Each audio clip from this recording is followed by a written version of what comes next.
In view of Brexit, Lower Saxony is struggling to continue university cooperation with Great Britain. The state government particularly regrets the end of the Erasmus exchange program for students. It is an anachronism when young people, at a time when the world is growing together, are placed in the way of international exchange, said Lower Saxony's European Minister Birgit Honé from the Social Democrats on Sunday. The Lower Saxony Minister of Science Björn Tümmler from the Christian Democrats said that with Great Britain an important partner country of many renowned universities was being lost. Tümmler and Honé want to work to maintain and expand existing collaborations. For Scotland, the State University Conference signed an agreement with Universities Scotland in September. Since then, the Ministry of Science has invested around €260,000 in joint projects, it said. Among other things, the universities of Lüneburg and Glasgow have founded a joint research institution with the European Centre for Advanced Studies.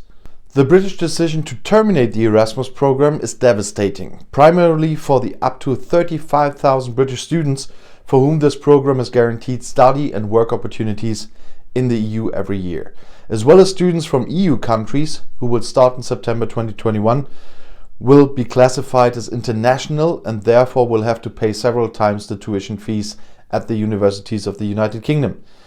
The same applies to Erasmus Mundus in the area of joint master's and doctoral programs and Erasmus Plus, in which the former Socrates program has been incorporated for the areas of school and vocational training and EU Youth in Action, from teacher exchanges Erasmus to Be Silent.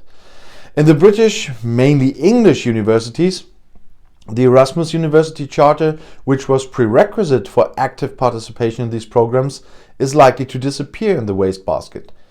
This decision is above all a threat to the new British philologies, because the modern languages departments have been able to keep their study programs attractive with the mandatory inclusion of an Erasmus year abroad, which was carefully structured and supervised, also in view of the fact that these Erasmus contracts are often, or have been, decisive for the later professional career.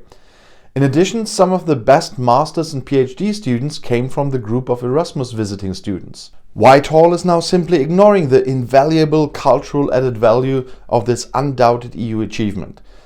They've been neo-sovereign since January 1st and believe they can afford that. The once impressive European Studies departments at British universities, which, like the new philologies, benefited indirectly from Erasmus funds, now lead a shadowy existence, if they still exist at all.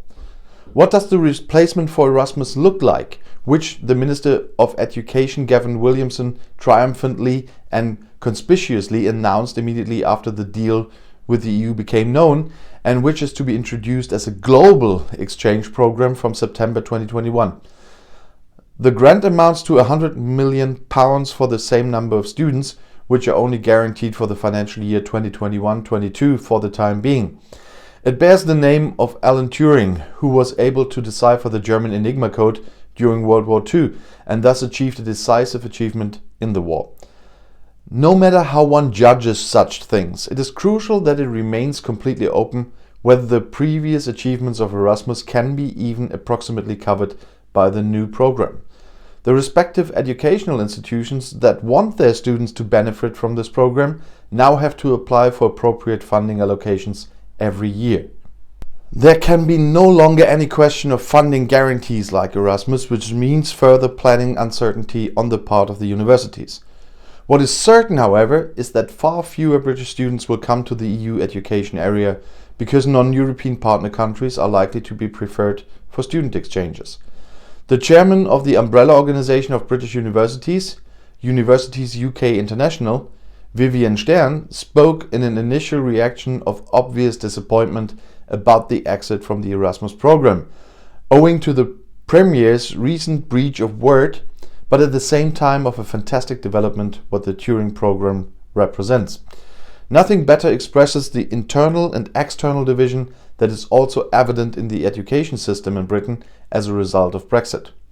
As recently as March 2020, UUKI have calculated that withdrawing from the Erasmus program would cost universities in Great Britain £243 million a year in lost funding. And now do not say it will be fine, things will level off. No. This decision was not a financial one, whatever Boris Johnson said. It was clearly a political one.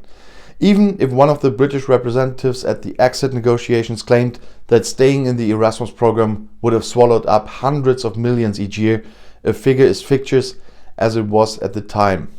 Delusions that graced Johnson and Farage's infamous Brexit bus, according to which Britain paid the EU £350 million a week. This touring program will be used as a political instrument flexibly, that is, depending on global strategic, political interests, or simply opportunistic needs. This is also supported by the fact that the Ministry of Education did not provide any information on the specific funding guidelines and on the framework as well as approval conditions. In the Erasmus program, this has been fixed since 1987. It is also unclear what amount students who are funded through the touring program can count on and whether there will be a country-specific graduation. What is certain, however, is that, unlike Erasmus, the support of foreign students who want to come to Britain will be excluded in the touring program.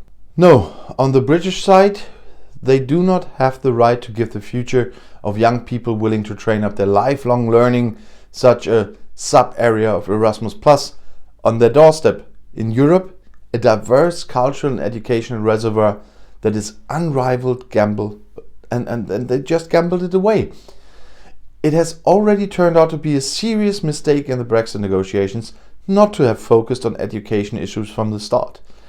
But if, according to the Brussels agreement with London, they can renegotiate fishing quotas after 5 years, then it should not be inconceivable to hold a European Education Conference with top representatives from the European and British government and cultural funding institutions in London. Why not in the year after the climate summit? We owe such and specific agreements to be made to future generations. And if you want to stay informed, please subscribe to my channel and my other channels. I'll see you in my next video. Bis gleich.